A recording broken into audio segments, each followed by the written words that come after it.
পরিবর্তন মানুষ নিজেই করে। আমাদের চিত্র জগতের নাটকের অভিনেতা হুমায়ুন ফরিদী নিজের মুখে বলে গেছেন, শুনুন একটু সবাই।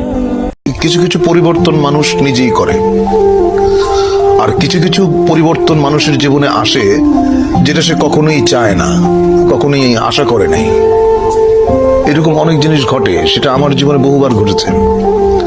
আমি যেটা করতে চেয়েছি সেটা করতে পারিনি।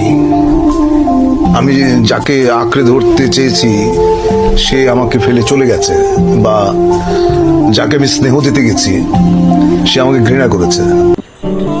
মানুষ মারা গেলে মৃত্যুর পরে সব কথা মুখের বাণী হয়ে থাকে। সে নাই